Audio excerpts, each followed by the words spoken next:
Okay. आपण angular momentum मागील काही पिरियड डिस्कस करत होतो. त्यामध्ये लास्ट टाइम आपण rotational kinetic energy of the particles यामध्ये आलो होतो.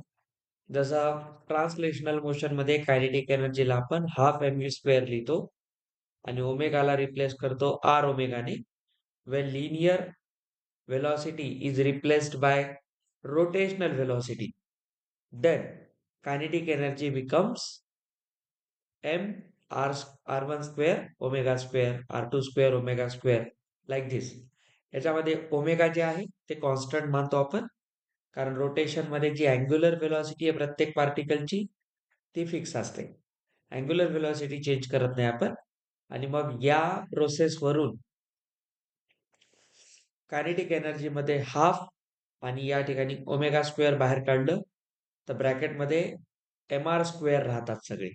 आता बघा, प्रत्येक पार्टिकलचा हा मोमेंट ऑफ इनर्शिया आहे आणि त्या सगळ्यांना आपण ऍड केलं तर आपण रिप्लेस करतो सिस्टीमचा मोमेंट ऑफ इनर्शिया आय. याच्यावरून कायनेटिक एनर्जी सिस्टीमचे येते हाफ आय ओमेगा स्क्वेअर. हे सगळे एक 6-7 फॉर्म्युले आहेत या चॅप्टरचे. अँग्युलर मोमेंटम आणि हे खूप इम्पॉर्टंट आहे. मग आपण जसा वर्क एनर्जी थेरम पाहिला होता ट्रान्सलेशनल मोशन मध्ये. Work energy theorem is shortcut. ठीक आहे, एक शॉर्टकट असते वर्क डन काढण्यासाठी. नाहीतर वर्क काढत असताना आपण एफ एस कॉस थिटा लावून करत असतो बऱ्याच वेळा. पण इथे एफ एस कॉस थिटा पेक्षा सोपी आयडिया आहे की चेंज इन कायनेटिक एनर्जी आहे. ह्याचं मी तुम्हाला लॉजिक मागं सांगितलं होतं एनएलएमच्या वर्क एनर्जी पॉवर मध्ये.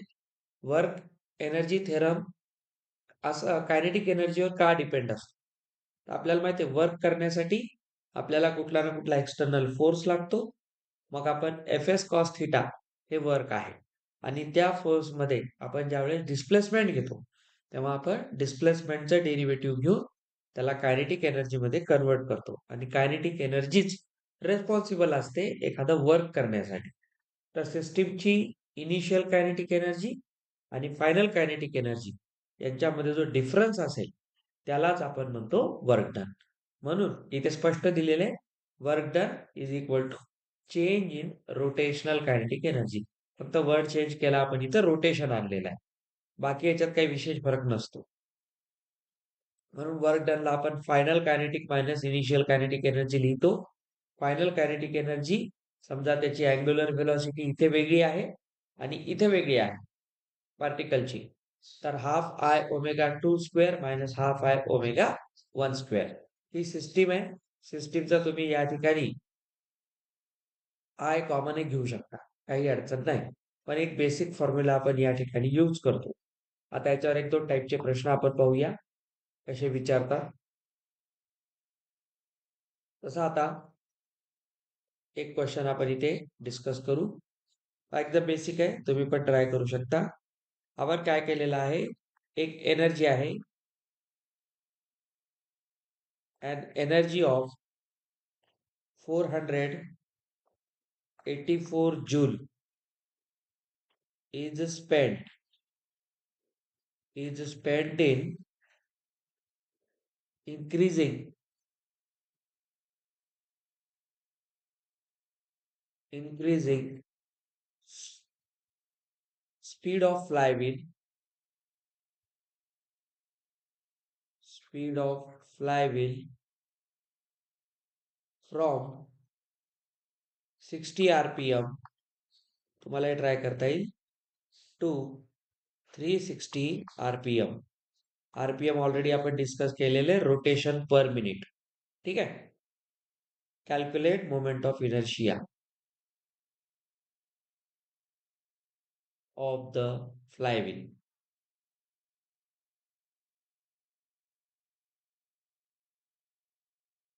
काय काय पहा बरं. आता या ठिकाणी क्वेश्चन कसा आहे, स्पीड मधला चेंज दिला. जेव्हा स्पीड 60 वरून 360 वर जाईल त्याचा अर्थ काय झाला, स्पीड चेंज आहे म्हणजे त्याची कायनेटिक एनर्जी चेंज आहे. कारण हाफ एम व्ही स्क्वेअर लावा किंवा तुम्ही व्ही ला आर ओमेगा मध्ये कन्वर्ट करा. आता बघा, ह्याची ही अँग्युलर वेलॉसिटी जर आपल्याला कन्वर्ट करायची असेल तर आरपीएम आहे, ही मीटर मध्ये आहे, सॉरी मिनिट्स मध्ये आहे. आपल्याला याला सेकंड्स मध्ये कन्वर्ट करावं लागेल आणि याचं जे डिस्टन्स आहे याला 2π मध्ये पण कन्वर्ट करावं लागेल. तर पहिल्यांदा तर तुम्हाला या दोघांना कन्वर्ट करायचंय चेंज इन स्पीड मध्ये. चेंज इन स्पीड झाली म्हणजेच हाफ आय ओमेगा स्क्वेअर. तो आपण लिहिला की या ठिकाणी आपल्याला आय कॅल्क्युलेट करता येतो. पहा यामध्ये आपल्याला इथे दिलेल्या आहेत दोघांच्या स्पीड, अँग्युलर स्पीड मध्ये आपल्याला याला कन्वर्ट करायचंय. तर पहिल्यांदा जी दिलेली स्पीड आहे ओमेगा 1, ओमेगा 1 आहे 60 RPM. आता 60 ला आपण 2π बाय 60 नेच मल्टिप्लाय करू. 60 ने केलं म्हणजे हे सेकंड्स मध्ये कन्वर्ट झालं, कारण हे RPM आहे. स्टँडर्ड युनिट साठी हे करा. तर हे येईल 2π रेडियन पर सेकंड. ठीक आहे. मग घ्या ओमेगा 2. ओमेगा 2 आहे 360. याला परत 2π बाय 60 ने मल्टिप्लाय करा. तर इथं आलं 6 म्हणजे हे झालं 12π. आता हे आपल्याकडे दोन्ही हे आलेले आहे. तर आपल्याला माहिती आहे की कायनेटिक एनर्जी मधला चेंज आहे म्हणजे वर्क डन.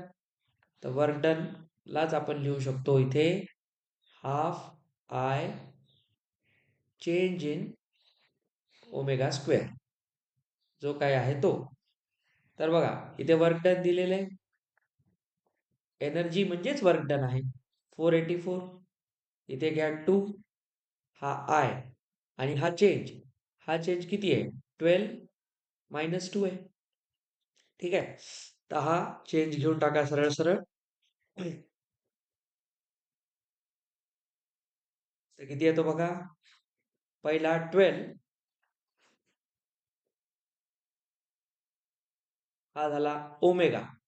ओमेगाचा स्क्वेअर आहे कळते, याचा स्क्वेअर आहे मायनस याचा स्क्वेअर आहे 2π असा होईल.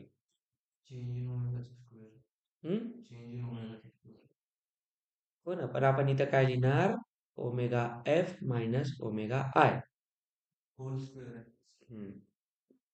10 नाही येणार ना. इथं 5. थांबा इथं काहीतरी कॅल्क्युलेशन मिस्टेक केली मग. तू काय आन्सर काढला होता. नाही बरोबर आहे, हेच बरोबर आहे.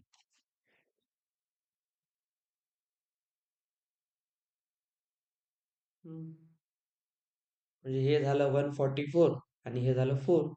ठीक आहे. म्हणजे 140 करेक्ट आहे. हे इंडिव्हिज्युअली स्क्वेअरच करावं लागेल ना. चेंज म्हणजे डायरेक्ट नाही चेंज होणार. आता बघा इथे काय होईल, हा 484 तुला इकडे पाठवून द्या. हे झालं आय. इथं आला 144 पाय स्क्वेअर आणि 4π स्क्वेअर. तर हे ओव्हरऑल झालं इथून 140π स्क्वेअर. हा जो 140π स्क्वेअर आहे त्याला इकडे घेऊन या खाली. आपल्याला मोमेंट ऑफ इनर्शिया काढायचा आहे. बस इथून तुम्ही घ्या. हा झाला 70 आणि याला तुम्ही लहान केलं तरी चालते. आता हा झाला 35. आता नाही होणार. आता आय इथे घ्या 242/35π स्क्वेअर. आता इथं पायची व्हॅल्यू दिली नाही आपल्याला किंवा काही घ्या म्हणून सांगितलं नाही. त्याचा आन्सर पायच्या फॉर्म मध्ये तुम्ही ठेवू शकता, काही अडचण नाही. नॉर्मल टेम्पलेट ठेवूया. तर या पद्धतीने एवढे तुम्ही ठेवू शकता, काही अडचण नाही. समजलं. तर हे काही बेसिक क्वेश्चन्स आहेत. अजून एक दोन तुम्हाला ट्राय करायचे, वीकेंड रेडी राहू दे. द टॉर्क ऑफ फोर्स दिलेला आहे. Active at a point about origin will be. दोन्ही नॉर्मल आहेत. बघा इथे फक्त फॉर्म्युला लावणं सफिशियंट नाहीये. इथे तुम्हाला टॉर्क विचारलाय आणि ऑप्शन्सला नीट पहा. ऑप्शन्स मध्ये त्याचं डायरेक्शन पण दिलेलं आहे. ठीक आहे. जे cap, i cap, K cap हे पण दिलेलं आहे. मॅग्निट्यूड असतं तर वेगळी गोष्ट, पण इथे तुम्हाला डायरेक्शन पण आहे. म्हणजे इथे वेक्टरचं प्रॉपर नॉलेज पाहिजे. त्याच्यासाठी एक करा. आपण वेक्टर मध्ये काही रूल शिकले होते. इथे पहिल्यांदा असं पहा की ही आपली जर कोऑर्डिनेट सिस्टीम असेल, ही सिस्टीम आहे, तर 4j कॅप म्हणजे इथे या डायरेक्शनला आहे. ठीक आहे. प्लस आहे ना हे, +4 म्हणजे हा तुमचा आर वेक्टर आहे. आर आणि फोर्स कुठं लागतोय? Negative direction of x axis.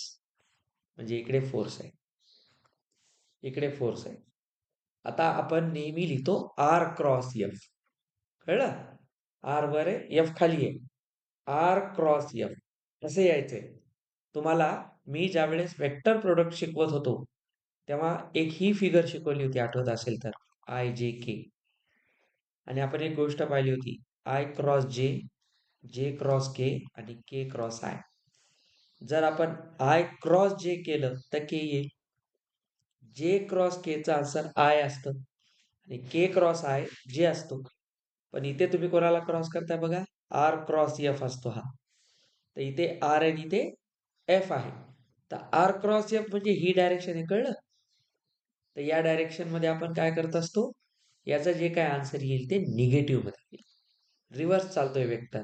बाकी करताय काय, तुम्ही आर क्रॉस एफच करताय, 24च येणार. पण इथे ऑलरेडी हा कोणता आहे, निगेटिव्ह मध्ये आहे. तर त्याचं जे काय आन्सर येईल ते निगेटिव्ह मध्ये येईल. ठीक आहे. आता इथे बघा, तर एफ आणि ते हे घेतलेले. आता बघा, हा कोण आहे, जे. हा जे आहे आणि हा के आहे. तर हा आय, हा जे आणि दोन वेक्टरचं हे जे काही मॅग्निट्यूड आहे किंवा रिझल्टंट, तो इकडे जायला पाहिजे, इकडे रिझल्टंट जायला पाहिजे. आता या रिझल्टंट मध्ये तुम्ही इकडे किंवा इकडे आलात तर बघा, ही कोणती डायरेक्शन आहे, निगेटिव्ह मध्ये जाते याच्या. म्हणून आपण इथं काय करतो, कारण हा पॉझिटिव्ह हा निगेटिव्ह आहे ना, तर इकडे निगेटिव्ह मध्ये जाईल. तर ह्याचा आन्सर यायला पाहिजे आर क्रॉस एफ करा. आर क्रॉस एफ हे जे काय आन्सर येईल त्याचा negative. So it must be 24 K cap, B option. तर इथे थोडीशी ही काळजी घ्यावी लागते अशा क्वेश्चन्स मध्ये. आता हे कोऑर्डिनेट पॉइंट्स देऊन केलेले आहे. इथे पण आर क्रॉस एफ आहे. पण बघा, या पॉइंट वरून या पॉइंटवर जेव्हा दोन वेगवेगळ्या पॉइंट मधलं आपण डिस्टन्स काढतो ऍक्च्युली वेक्टर्स मध्ये, तेव्हा आपण दोघांचा पोझिशन वेक्टर काढतो. तुम्हाला आठवते, ए बी चा पोझिशन वेक्टर काय लिहितो आपण, बी मायनस ए लिहितो. तर इथे तुम्ही या पद्धतीने काढा, कोणत्या पॉइंट कडून कोणत्या पॉइंट कडे, फायनल मायनस इनिशियल. ठीक आहे. आणि हे येईल तुमचं वेक्टर म्हणजे डिस्टन्स आर वेक्टर, त्याला क्रॉस करायचे एफ. एफ ऑलरेडी 20 आहे. आता हे काढा आणि त्याला 20 ने मल्टिप्लाय करून सांगा. Moment of force of magnitude 20 Newton acting along positive x direction.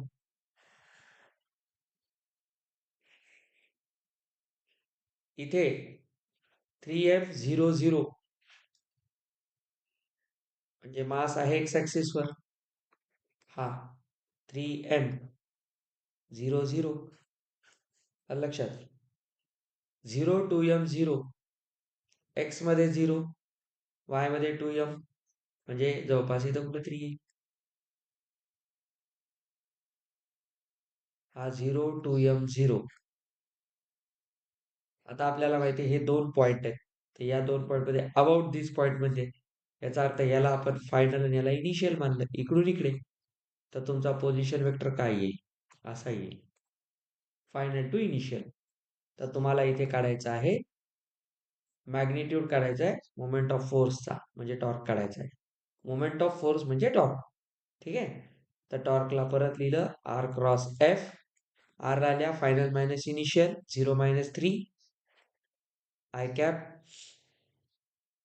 Plus 2 - 0 जे कॅप प्लस 0 - 0 के कॅप.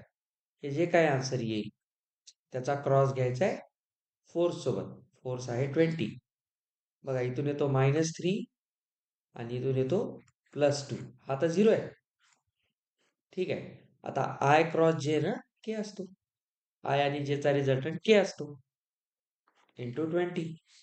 तर हा मायनस, आता -20 कॅप आहे. पण आपल्याला क्वेश्चन मध्ये सरळ म्हटलेले मॅग्निट्यूड. ठीक आहे, तर मॅग्निट्यूड आहे म्हणजे याचा मॉड घ्या, आन्सर मस्ट बी 20. समजलं? तर हे बेसिक्स आहे. आता आपल्याला वाटते किती सोपा क्वेश्चन आहे. नो, नॉट सोपा. याच्यात तुम्हाला भरपूर काम लागणार. हे वाटते तेवढं इझी नसतं. ऐन परीक्षेमध्ये ज्यांनी ज्यांनी एक्सपिरियन्स घेतला त्यांना माहिती काही आठवत नाही. ठीक आहे, या गोष्टी वेळेवर आठवणं ही सगळ्यात मोठी अचिव्हमेंट आहे. चला, इथे तुम्हाला टॉर्क आहे आणि पोझिशन वेक्टर आहे. आपल्याला करायचं आर क्रॉस एफ. त्याच्यात काही डोकं नाहीये. आय जे के लावा, आधी आर घ्या आणि मग एफ घ्या. बस याला सॉल्व्ह केलं ना तुमचं. आता एका सॉल्व्ह करायचं सगळ्याला माहिती. ठीक आहे, हे ऑप्शन येतो. आता मेन एक्झाम मध्ये काय करतात बेटा, फक्त इथून तुम्ही काय काढणार, इथून तुम्ही टॉर्क काढणार. ठीक आहे, आता जेई मीन्स काय करणार, तुम्हाला हे काम लावणार. पहिल्यांदा टॉर्क काढायला लावणार आणि मग काय करणार, अँग्युलर व्हेलॉसिटी देणार. ठीक आहे, टाइम देणार आणि मग म्हणणार याचा ऍक्सेलरेशन काढा. किंवा काय म्हणणार, नाही ऍक्सेलरेशन नाही म्हणणार. आता म्हणणार चला मोमेंट ऑफ इनर्शिया सांगा. सांगा बरं काय करणार. चला, मी आता जेईचा क्वेश्चन बनवला तुमच्यासाठी. सेम क्वेश्चन आहे, मी याला फक्त मोठं केलं. समजा मी याच्यात ओमेगा दिला, टी दिला, टाव तुम्ही आता इथं काढला आणि मी तुम्हाला म्हणलं चला आता मला मोमेंट ऑफ इनर्शिया सांगा. पहा, आपण एक फॉर्म्युला शिकलेला आहे, आय अल्फा. ठीक आहे, तर तुम्हाला मी टावचा एक फॉर्म्युला शिकवला होता, आय अल्फा. हा कोण आहे नीट बघा बरं. हा मास आणि ऍक्सिलरेशन आहे. तर F is equal to M H analogy आहे नाही, अॅनॉलॉजी म्हणून शिकलेले आहे आपण ह्याला.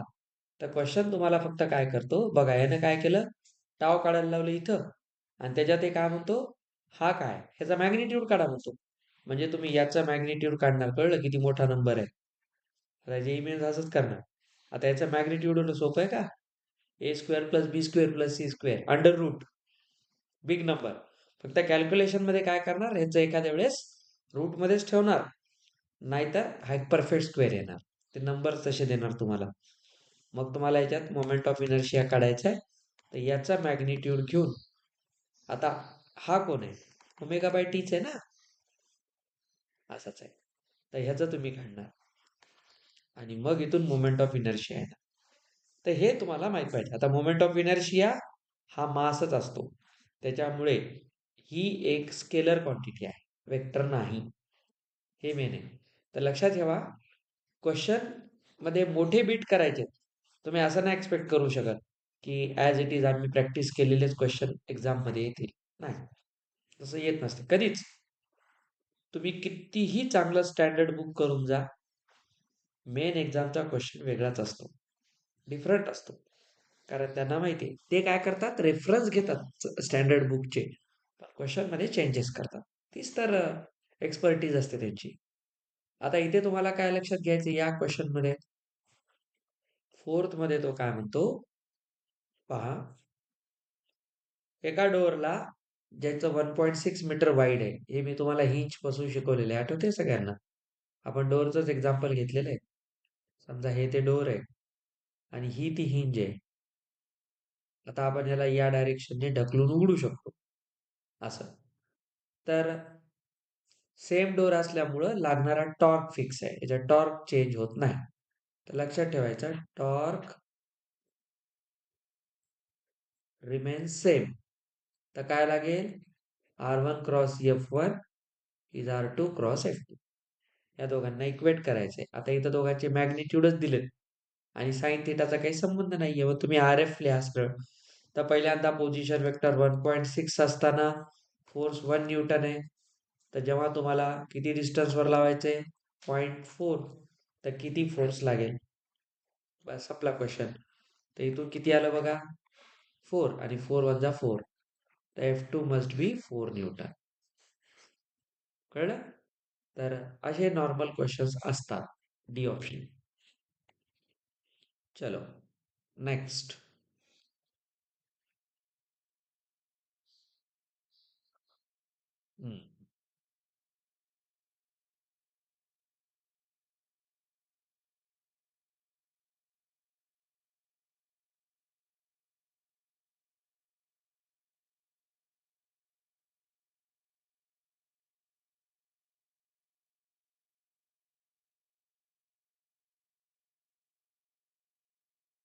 फिफ्थ करू. तुम्हाला फिफ्थ सांगतो. फिफ्थ मध्ये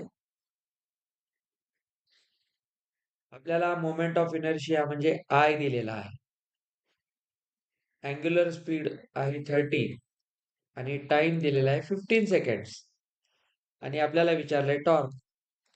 तर टॉर्क मी आत्ताच सांगितलं ओमेगा बाय टी आहे ना ऍक्च्युली, हा म्हणजे अल्फाचा आहे. बघा तोच प्रश्न आला. तर इथे टॉर्क काढायचा आहे. आय याला लिहा ओमेगा अपॉन टी 2 इंटू, आता हे सगळे एसआय युनिट मध्ये आहेत, तर हा होईल 4. ठीक आहे. याचं काय होईल पहा. एक मास आहे 10 kg. बघा सिक्स्थ मध्ये मास आहे 10 kg. त्याला आपण एका रॉडच्या एका एंडला जोडलं आणि त्याला एका सर्कलमध्ये रोटेट केलं. रोटेट करत असताना त्याची रेडियस आहे 30 सेंटीमीटर. ओके. आणि अँग्युलर व्हेलॉसिटी 10 रेडियन पर सेकंड. ही इनिशियल आहे थोडक्यात. याच्यानेच आपण त्याला रोटेट करू शकतो, मनाने तर फिरणार नाही. जर ते मास 10 सेकंड्स मध्ये रेस्टवर आलं म्हणजे याची फायनल अँग्युलर व्हेलॉसिटी 0 झाली. त्यासाठी त्याला टाइम लागला 10 सेकंड्स. तर त्याला किती टॉर्क अप्लाय झाला असेल. बस. तर पहिल्यांदा काय कराल तुम्ही, हा डिफरन्स काढा दिलेल्या टाइम मध्ये. तर फायनल मायनस इनिशियल करा. तर हा अल्फा येईल ना. अल्फाचं आहे आता आपण पाहिलं ओमेगा बाय टी. तर इथं ओमेगा मधला चेंज आहे. Final minus initial in which time 10 seconds. तर हा येईल -1 ह्याच्यामध्ये. आता हे ऍक्सेलरेशन आहे रेडियन पर सेकंड स्क्वेअर. ठीक आहे. रेडियन पर सेकंड स्क्वेअर. निगेटिव्ह साईन काय सांगते, रिटार्डेशन. बाकी काही नाही. स्टॉप झालं म्हणजे रिटार्ड झालं ना. बस. आता तुम्हाला काय म्हणतो तो, ह्याच्यावरून तुम्ही एक काम करा. तुम्हाला टॉर्क काढायचा आहे तर नेहमी सांगतो आय अल्फा काढायचा आपल्याला याच्यात. ऍक्च्युली अल्फा ऑलरेडी काढला आपण आणि ते आय काढायचं. आय काढण्यासाठी बघा मास दिले आणि रेडियस दिली. आता जेव्हा सर्कल मध्ये फिरते तेव्हा तुम्ही आय ला एम आर स्क्वेअर डायरेक्ट लिहा, काहीच अडचण नाही. तर मास 10 आहे आणि आर स्क्वेअर किती डिस्टन्सवर आहे, 30 सेंटीमीटर आहे. इथं फक्त असं काळजी घ्या, याला मीटर मध्ये करावं लागेल, त्याला 0.3 करावं लागेल. 0.3 चा स्क्वेअर. तर हा किती येणार, 10 इंटू 0.09. म्हणजे हा एक प्लेस पुढे गेला म्हणजे 0.9 झाला. ठीक आहे. हे झालं आय. आता काढायचा torque. I alpha 0.9 into alpha. आता इथं तुम्हाला याचा मॅग्निट्यूड काढायचं थोडक्यात, कारण मी सांगितलं या टॉर्क मध्ये इथे मॅग्निट्यूड विचारले तर हे -0.9 येते. तर मॅग्निट्यूड वाईज चला 0.9 येईल. हे पका, हे सगळे क्वेश्चन चांगले डोक्यात धरा आणि आपल्या पुढच्या टेस्ट मध्ये अशा टाइप मध्येच राहणार आहेत ना, मिक्स मध्ये क्वेश्चन राहणार आहेत. समजलं. चला तर इथे आपण बऱ्यापैकी आता प्रॅक्टिस केली आहे. अजून एक क्वेश्चन आहेत पण मी ते तुम्हाला नंतर प्रॅक्टिस मध्ये देईल. आता या चॅप्टर मध्ये आपण सगळ्या गोष्टी कव्हर केलेल्या आहेत. यानंतर राहतं आपलं रोलिंग मोशन. लास्ट टॉपिक आहे. रोलिंग मोशन नंतर त्याचे क्लासिफिकेशन आहे, त्याची कायनेटिक एनर्जी आहे, मग इन्क्लाइन प्लेनवरचं रोलिंग मोशन आहे, मग हा चॅप्टर संपतो. अजून एक 2-3 पिरियड ह्याच्यामध्ये लागतील आपल्याला. पण रोटेशन चॅप्टर आपला आता डीप मध्ये झालेला आहे, कारण आपण याच्या सगळ्या कॉन्सेप्ट कव्हर केलेल्या आहेत. तर हे फक्त पाहत जा आणि हे बेसिक क्वेश्चन्स कसे करतोय त्याच्यात वेक्टर नाही चुकलं पाहिजे सगळ्यात महत्त्वाचं. हे थोडंसं नॉलेज चांगलं वापरा.